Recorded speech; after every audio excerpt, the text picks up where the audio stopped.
and the Board of Education retirement system have long recognized a fiduciary duty to mitigate the systemic and company-specific risks that climate change poses to our portfolios. Those three funds represent the retirement security of 640,000 current and retired workers. And I think it's worth thinking about like this. A first-year teacher this year, a brand new member of the United Federation of Teachers and therefore brand new future retiree of the teachers' retirement system, let's assume that's someone in their mid-20s, will likely retire in 30 or 40 years. And God willing, will live another several decades beyond that. So we are incurring today, on behalf of that first-year teacher, pension obligations which literally stretch to the end of this century. That's the commitment, the financial commitment that's essentially on the books of teachers' retirement system, of NYCERS, of BERS today. Not just the retirees we're paying out this year, though we surely pay attention to and care about them, but obligations that are 60 and 70 years out. That's why well before I got here, NYCERS, TRS, and BERS had already begun taking ambitious leadership on climate finance, divesting from thermal coal beginning in 2015, voting in 2020 to divest from fossil fuel reserves in their public equities portfolios, and then in the fall of 2021, committing to the ambitious goal of achieving net zero emissions by 2040, a goal consistent with keeping temperature rise on planet Earth below 1.5 degrees Celsius and consistent with the Paris Accords. But that commitment needs a plan.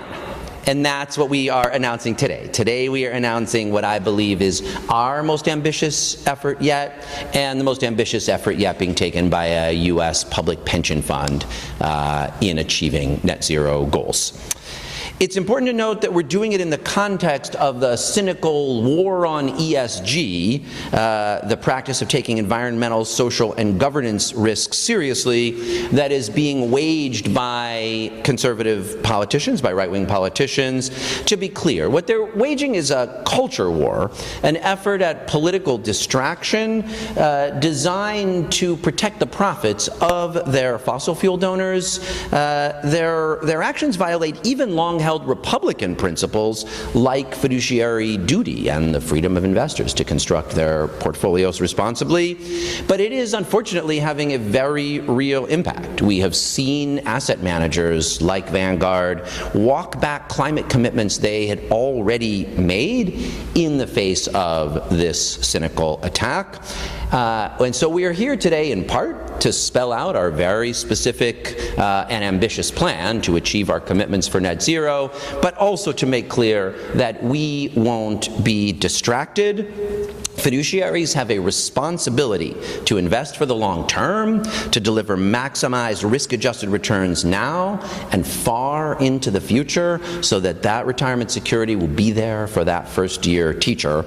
And that requires confronting the risk that climate change poses to pensions and to the planet. So today we're detailing and releasing the net zero implementation plan for the New York City employees retirement system and the teachers retirement system, a tangible, measurable roadmap toward decarbonization across our investment portfolios and the global economy. That plan has four key pillars. All right, so yeah, all right, here are the four key pillars. Excellent. You'll see that other slide in just a minute. Pillar one, set interim targets and disclose our emissions. Now we'll go to that other slide. We can't manage what we don't measure. So we are committing today to set measurable goals and benchmarks, including interim targets across all our investments and operations, including specific interim targets by asset class and disclosures of our scope 1, 2, and 3 emissions. The plans call specifically for a public equity and corporate fixed income portfolio emissions reduction target of 32% for scopes 1 and 2 by the year 2025, so coming very soon, 59% 100% by 2030 for scopes 1, 2, and 3, and then obviously consistent with a net zero by 2040 plan, 100% emissions reductions across all 3 scopes by the year 2040. We will publish an annual report of progress on the net zero implementation plan that includes the status of interim emissions reductions, a carbon footprint analysis, climate change solutions investments, asset manager alignment, and corporate engagement. And we'll integrate them into the New York City Climate Dashboard, which we established last year as a way to provide transparency and accountability more broadly for New York City's commitments. Second, the second pillar is that we will engage asset managers and portfolio companies to be net zero aligned. And this is really a critical part of the commitment. As long-term investors with holdings in all sectors across the economy, our pension funds can't meet their net zero goals on their own. We can't do it without the alignment of our asset managers and action by our portfolio companies. I really think this is important. I think some people have in their mind that when you're constructing a net zero portfolio, you're portfolio crafting. Somehow you're going to, with smart investing strategies and choices, find those companies, find those managers that are committed to net zero. But I tell you, that just won't work. If you are a large universal investor with $250 billion invested across the economy, across all asset classes, with positions in most publicly traded U.S. companies, the only way to achieve our net zero goals is to be part of achieving real-world decarbonization, not just portfolio decarbonization. So we will be asking all of our asset managers to set net zero goals, including measurable, interim, science-based targets, and incorporating climate risk questions into our due diligence process. And we will be looking to do that, as I'll mention in a minute, with other investors as well, so that the coalition of institutional investors calling on their managers to achieve these goals grows over time until we get everybody there. We'll also continue to work closely with other shareholders through formal and informal coalitions, actively voting our proxies, sponsoring shareholder proposals, and engaging directly with corporate leadership to encourage public companies to improve their climate governance, curb their GHG emissions, and strengthen their climate-related financial disclosures. And we've got several key partners in that, like Ceres. We're proud to be a leader in Climate Action 100+, and like the Sierra Club, and I'm so delighted that you're going to get to hear in just a couple of minutes from Ben Jealous about that work together. We're in the midst of it, actually. Today, right now, even as we're speaking, Royal Bank of Canada is having their annual shareholders meeting, including one of our resolutions calling on them to set absolute emissions targets. And this proxy season, we're working closely with Sierra Club on their resolutions, calling on major U.S. banks to stop lending now on fossil fuel infrastructure expansion that commits those institutions decades out into the future. The International Energy Agency has been clear that keeping fossil fuels in the ground is an essential piece of the global effort to mitigate the worst effects of the climate catastrophe, and through engagement, we will keep pushing until we achieve those goals. One other thing that I think is compelling in our new plan is its focus on doing that in private markets as well. So we've certainly done that together through shareholder resolutions and pushing our public portfolio companies, and through Climate Action 100+. But of course, an increasing portion of the economy is owned through private equity, infrastructure funds, private credit, and private markets. And that has not been as clear a space of engagement. So you'll see outlined in the plan a specific set of expectations for our private market managers as well, including one thing I'll talk about in Pillar 4. But we will also be expecting them to set make sure science-based targets are set for companies in their portfolio, and have a real plan for decarbonization across their portfolios. Pillar 3 is to invest in climate change solutions. As I mentioned, the transition to a low-carbon economy represents an extraordinary opportunity for economic growth and for returns to the pension funds. Investing in the next generation of sustainable and resilient technologies is therefore an opportunity to do well in our portfolios and to do good for the planet. New York City retirement systems have set concrete goals for increasing our investments in companies that derive a majority majority of their revenues from climate mitigation, adaptation, and resilience activities like renewable energy, energy efficiency, pollution prevention, and low-carbon buildings. This is something all 5 of our pension funds are actually doing, and collectively they've set a goal of $50 billion of climate solution investments by 2035. And I just want to mention, obviously, the Inflation Reduction Act and federal action here is a great boost to those efforts, and that those efforts represent a real opportunity to achieve a just transition, to create good green jobs all across the economy. And I look really forward to talking a bit more with Ben about how we're going to do that.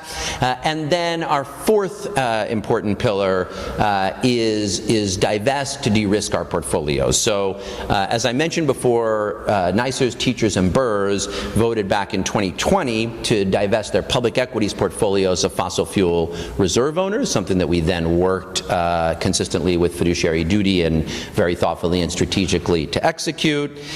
Today, with this plan, we are now asking our private markets managers to exclude upstream fossil fuel investments as well, so essentially applying the same principles that we applied then to our public equities portfolio to our private markets portfolio as well. And you can see in this plan that its core strategies are ones of engagement and alignment, because as I mentioned, we won't do anyone any good if what we wind up with in 2040 is a portfolio which we've somehow magically crafted to net zero by excluding everything which doesn't get there, but not having made impact on actual real-world economy. But we do need to be clear that we've got a lot of strategies of engagement with our managers and with our portfolio companies, and we'll be leaning in on what those expectations are and aligning with other actors to get there. But if managers refuse, despite repeated engagement, to take real action on climate, or if public companies refuse to take the steps necessary to set science-based targets and have a goal that's consistent despite multiple efforts, then we will bring to the boards of trustees consideration of what action to take, including, if necessary, excluding those companies or those managers from our portfolios going forward. So those are the 4 pillars, and I'm excited to talk to you in more detail about them. Together, I believe this is the most ambitious plan undertaken by a U.S. public pension fund, and I should say it represents months of engagement between the staff here in the Bureau of Asset Management and the Comptroller's Office and our trustees. So I want to really thank so many people, many in the room and many who are not able to join us today, for that work together. First, our trustees, Henry Garrido, who you know is the Executive Director of District Council 37 and an extraordinary partner in this work, unfortunately has a sinus infection and was not able to be here today as he was hoping, but we just would not be here without his leadership, again, before I got to this office and then every day since. The other NYCERS trustees are Richard Davis, the President of the Transport Workers Union, Local 100, Greg Floyd, President of International Brotherhood of Teamsters, Local 237. The Teachers Retirement System, I'm pleased to say, just voted yesterday officially to adopt this ambitious plan. So we're very grateful to Mike Mulgrew from the United Federation of Teachers and to their trustees, Thomas Brown, Victoria Lee, and David Kazansky. And then we have great public sector trustee partners as well. We have Shuman Ray here representing Brian Berge, who runs the Mayor's Office of Pension Investments, and are grateful to Mayor Adams for being a strong partner in this work. Jumani Williams, the public advocate, and the 5 borough presidents are also NYCERS trustees, and we're grateful for their partnership. And then we just have had an extraordinary staff working on this plan, many times. We got this assignment a year and a half ago, and we could have phoned it in, but we thought we would not be doing a service either to our portfolios, to our trustees, to our beneficiaries, to our city, or our planet by doing that. So we dug in very hard, and we have many rounds of developing this plan. I want to give lots of credit to the whole team, to John Adler, our Chief ESG Officer, who's done just amazing work putting this together. John, thank you. Louise Young, our Chief Climate Officer, who's been leading on this and much other work. Allison Hirsch, Chief Strategy Officer and Pension Trustee, who represents us on the board, hiding behind, which borough flag is that? Hiding behind the flag of one of the boroughs. Don't let it be known that I can't recognize all the borough flags on site. Our Chief Investment Officer, Stephen Meyer, who started in July, has really been a tremendous partner here, and I think you might hear tell, and it might be true in some places, that between the investment leadership with the assignment to maximize risk-adjusted returns and the ESG leadership committed to the set of principles for attending to risk in the ways we're talking about isn't always well aligned, but I have to say we've been really lucky, so thank you, Steve, for being a leader who stewards that portfolio in a way that sees that climate risk is financial risk and all the opportunities there are as well. And then just an amazing team that includes Jimmy Yan, Neha Naeem, Jamie Statter, Mike Garland, and Yumi Narita, who are probably busy monitoring that RBC meeting, Tara Mae Smith, John Dorsa, Kate Visconti, and many others too. So I may come back and say thank you to a few more folks. And then we have a great set of folks in the room who have also pushed us to get here. Some by helping steward the office in the past, like Tom Sanzillo, who used to work here and was a great advisor to me through transition. Some who have done the organizing work on the outside that has pushed our office to be more and more ambitious, like Pete Sikora from New York Communities for Change. Great partner, thank you. Great partners like Ben Jealous, who I'll introduce in a minute, and Ramon Cruz from Sierra Club. My longtime friend and partner Michael Friedman-Schnapp, who in many ways got me started thinking about what it would look like to put New York City in a place where it could be taking ambitious climate leadership when we started declaring war on plastic bags many, many years ago. To conclude, sorry? Yes, it didn't look good for a while. Andrew Cuomo took the side of the plastic bags, so then we had to refight it all over again. Exactly, but Andrew Cuomo and plastic bags are both in the rear view mirror.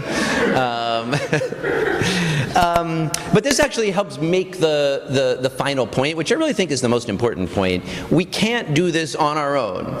Every investor is exposed to climate risk, but no single investor can protect their portfolios from it entirely. That's why investors need to take aligned action. With aligned action, we can limit global temperature rise, saving lives and trillions of dollars in investment value. Without action, we will burn up millions of lives and trillions of dollars in our portfolios. Unfortunately, too few investors are acting with the clear and timely recognition that climate risk is financial risk, and our goal today, in part, is to help change that. We hope this plan serves as a model that other fiduciaries will pay attention to and join us in. We are committed to joining with other actors committed to high ambition standards for investors. As we developed this plan, we looked closely at the United Nations high-level experts group on non-zero plans around the globe. We've talked to a lot of other actors, other pension funds, other institutional investors, many of our asset managers. We know it is possible to mitigate financial and climate risks and advance a just transition to a green economy, and we are committed with this plan to be part of doing it. So that is our plan, unless we can also get the slide that has the cool-looking graph to zero. So one thing I want to point out, because I actually think it's pretty hopeful, is just how much progress we've already made. You can see that from 2020 to 22, we've seen a significant reduction, both for NYCers and teachers, in our emissions. And we don't even have to stay on as ambitious a trajectory as we did. You know, first I saw this, I was like, all right, great, it looks like we could get there by about 2032. But we have set a really thoughtful and realistic set of interim targets, and we're committed. This is just for scopes 1 and 2, but we are committed to achieving these goals for scopes 3 as well, and we'll begin both disclosing and making clear our targets for that model.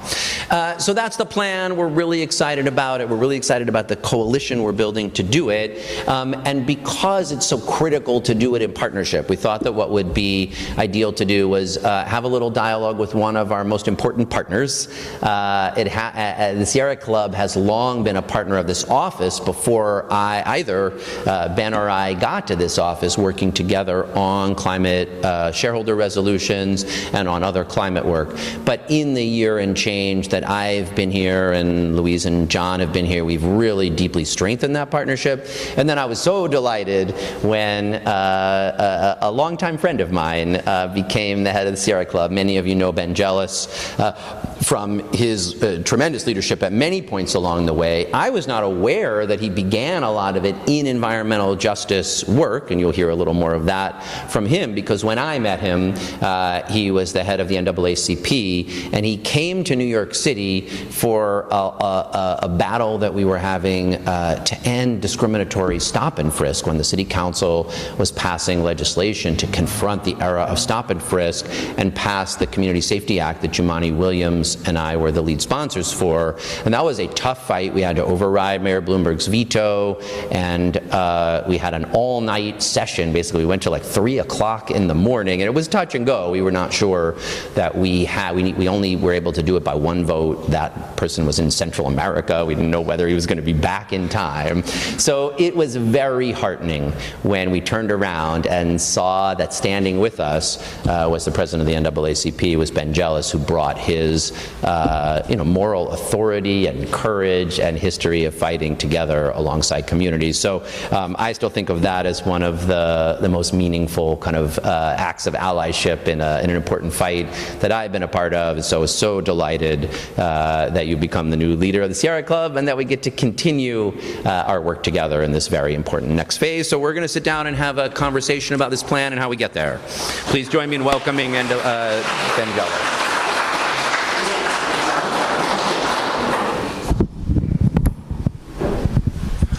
Well, thank you. It's great to be here with my old friend. It's great to be back in the city. I was telling Brad when we were preparing to do this that 30 years ago, this Earth Month, I was preparing to give a speech in Bryant Park. I was a student at Columbia University who had just been kicked out for leading protests to save the Audubon Ballroom up in Harlem and to stop a facility from being put there that the EPA said should not be within 50 miles of a densely populated area, and working with EJ advocates up in Harlem back then.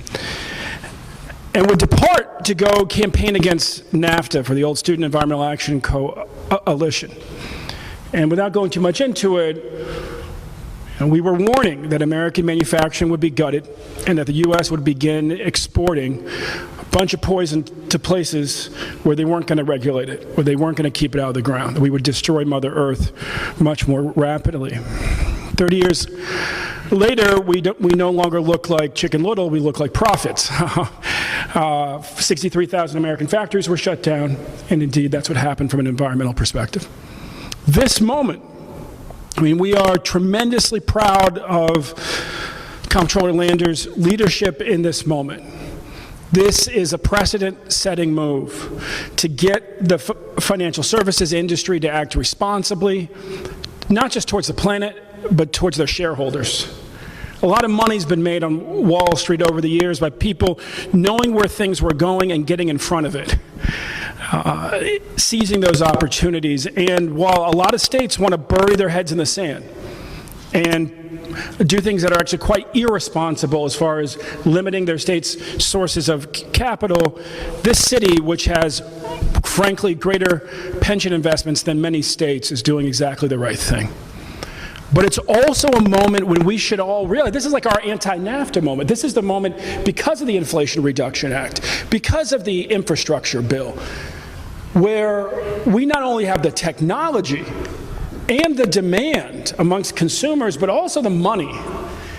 And frankly, more and more, as somebody who's also been a investor for a decade since I left the NAACP, helped build more than 30 tech companies. This is also, frankly, a moment where there's more and more money from private investors who want to see their money invested in a responsible way. And we have the opportunity to build an economy that lifts all boats again. We bring back more manufacturing here. We create millions of good jobs here, and in the process, provide technologies, even if it's just like the EV that I drove here in, that allow Americans to keep more money in their pocket, because those cars are radically less to power and radically less to maintain. And so, Brad, I just really want to commend you, for frankly, recognizing the real risks of climate change, but also recognizing the real opportunity in this green economy and seeking to get your pension funds, frankly, right, get them ahead of both. Yeah, it's just a very exciting time. Thank you so much. So I found the full page of additional. The full page of it. Yeah. All right. Yeah. I'm going to leave this. Is it all right, Jose, if I leave that there? Oh, great. We even have a stand. Alexia's going to. All right. Perfect. Thank you. So first, a few more thank yous. Really nice that we're joined by Sunrise Coalition and by the Urban Ocean Lab. Jennifer Konovitz from our corporate governance team doing really critical legal work that makes it possible for us to bring all those shareholder resolutions. Steve Fox, who does organizing with communities around this environmental work, and our comms team actually put a lot of work into this all as well. So thank you, Naomi, Shaq, Jose, Sophie, and Alexia. Let's see, I thought, we were talking a little before, one thing that's very much in this plan, but we know we have more work to figure out how to do, and I think it was what you were talking about the job creation and economic flourishing elements of this plan. This plan commits us to pay real attention to what a just transition looks like and how we achieve that. I think that's one of these things. I guess what I'll say is, a year ago, I think in many ways net zero was a kind of a commitment, but not a specific one, and now we've got a real specific action plan. I think in some ways that's true of the phrase just transition as well. We kind of have a sense that it's important, but we don't really have yet enough concrete and specific plan for what it looks like to get there. So I'm curious what your thoughts are on what that really means and how we make sure together we make it happen. I'm here with our club president, Mr. Cruz, and as Ramon would say, as a movement, as a green movement, we're so used to showing up with sticks. You shouldn't do that. You can't do this. Well, now we get to show up with carrots, too. The funds that are available in the Inflation Reduction Act and the infrastructure bill, Brad, it's not just about just transition. It's the opportunity to really build up entire industries. Right? In Georgia, they're preparing to produce solar panels, at scale.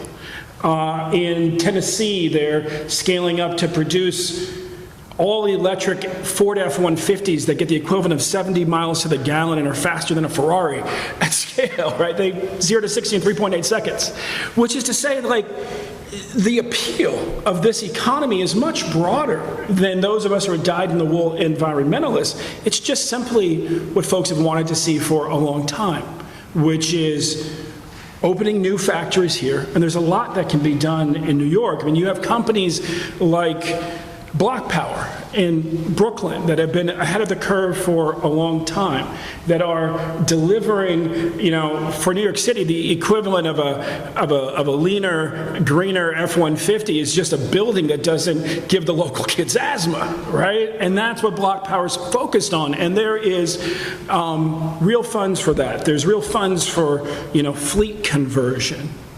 And there's, right now, if you talk to folks at the White House, they're struggling to get out $750 billion in loans that are available right now. And some of those, by statute, they have to, I think, either 5x, they have to at least 5x what any city or state has loaned to that business. So what that means is that for people who are still doing manufacturing in the city and in surrounding areas, if they get loans from New York City, they can get 5 times as much money from the federal government.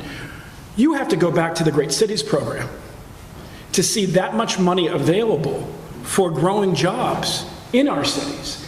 And that's the exciting part about this moment. And so when I look at what you're doing, yes, absolutely, focus on just transitions. We got to, take folks who, they used to mine coal, right, and figure out how you get them to, jobs building wind turbines and repairing them. But there's also this whole other thing that honestly, those of us who have grown up in the era of deindustrialization sometimes struggle to imagine, which is the opportunity to really build manufacturing again. And that, for communities like East New York, or where my family comes from, West Baltimore, if you watch The Wire, my mom grew up in those housing projects, we have not been permitted to even dream of the big transition. When the big transition, if you will, is the day when the jobs come back to communities like that, when factories come back. And sure, the factories will have leaner staffing because of greater technology and AI.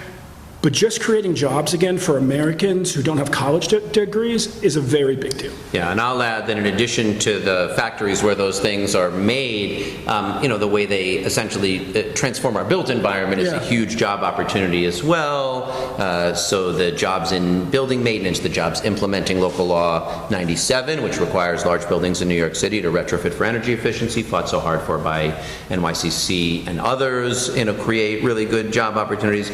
We've got a bold plan for a model of public solar that would achieve dramatic expansion of rooftop solar in New York City with job standards.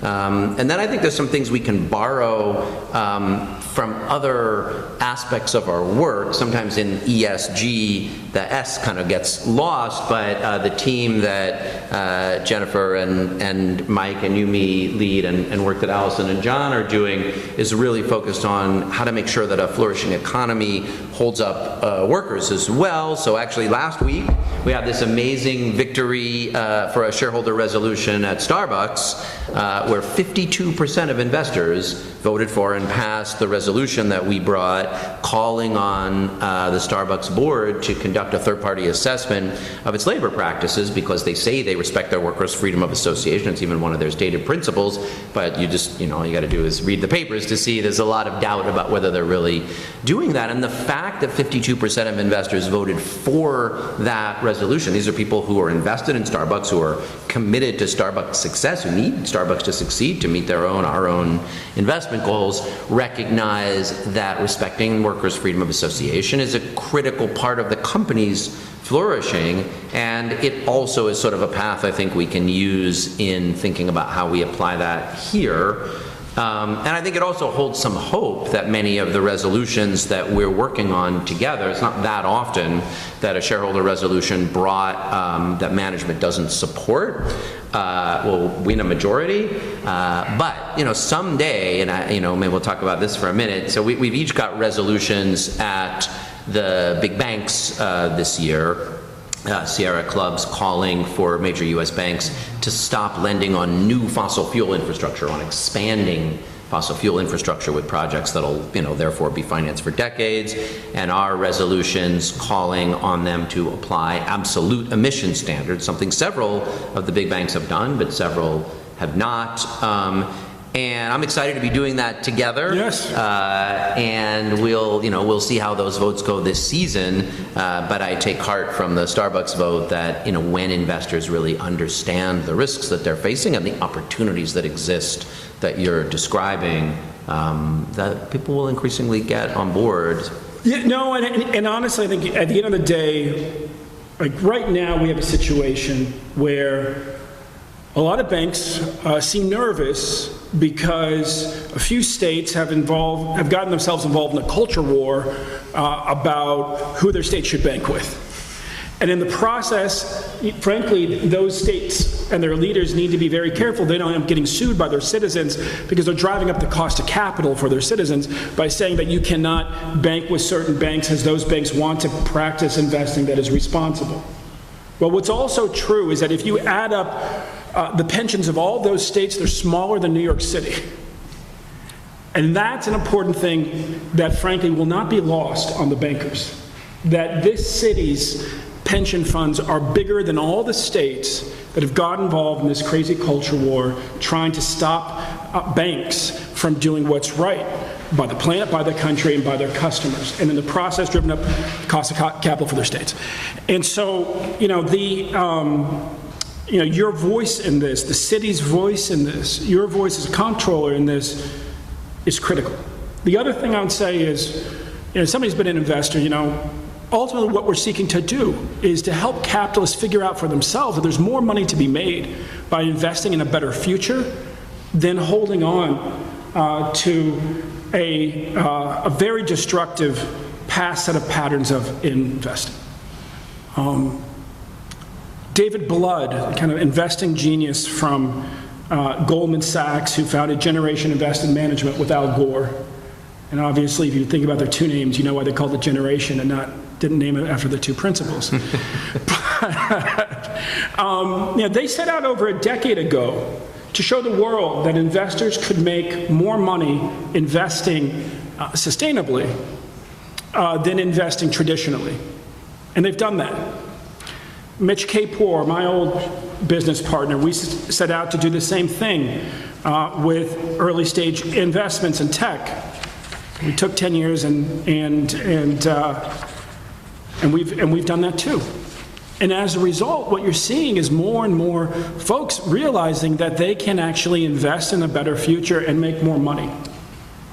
And so fundamentally, I think that's probably responsibly downplayed here by a comptroller. You don't want to come out like any investor and be like, oh, we're going to make you more money. But if you look at the trends in our economy, they all point to the fact that it's very likely that your successors, when they point back on this, will not just be able to show that they achieved all of these things, but that the third leg, the investing side of this, was actually a bigger opportunity than they realized. And quietly, in my world, when you talk to some of the folks who have been some of the biggest investors in extraction, they are beginning to shift aggressively towards renewables, realizing that it may actually be their biggest opportunity. So that's... And we highlight, actually, one thing, we highlight in the plan a few of the companies like that that are already part of our climate solutions portfolio and that we're excited to have more of.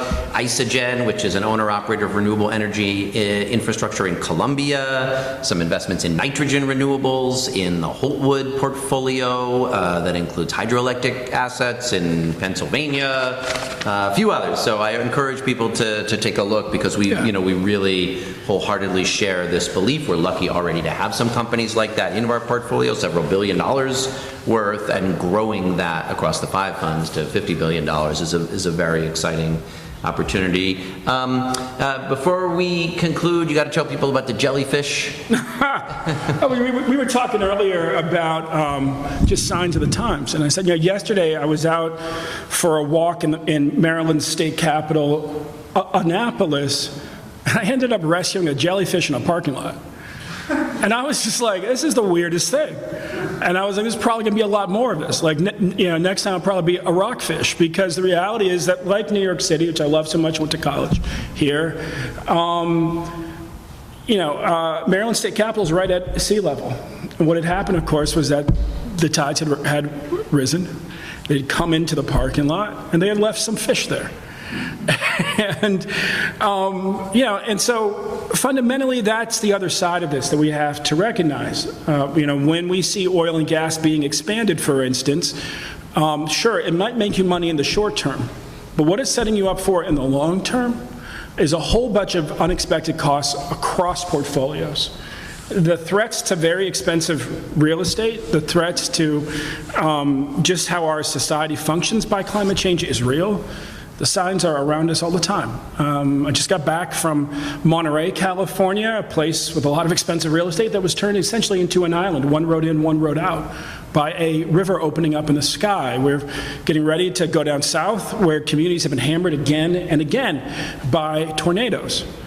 And so that's the other side of this that's responsible. As much as we are excited about building a new economy that lifts all boats, that's greener at its core, there's also the fact that old decisions where people kept their head in the sand, we're now reaping the whirlwind literally right now. Yeah, no, and I think, certainly sitting here in, I don't know how many people are familiar with New York 2140, but in New York 2140, these buildings here have been, are now on canals, right? There's like a version of New York City where, and in that version of New York City, where the seas have risen in that way, boy, we will have a hard time meeting the pension obligations that we made. But there's this different vision where we collectively invest in the transition, where the buildings themselves get decarbonized and people get good green jobs doing them, and where collectively we build out both the adaptation and mitigation infrastructure for a thriving and flourishing New York City, for a planet that will be hit hard,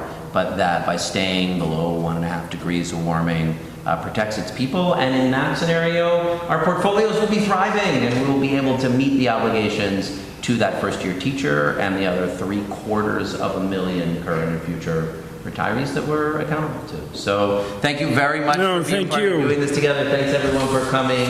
We'll be excited to dig in with you on all the details on the plan and then work together to achieve it. Big thanks to all the team that put it together and to everybody who's here to help make it possible. Thank you. Thank you for your leadership.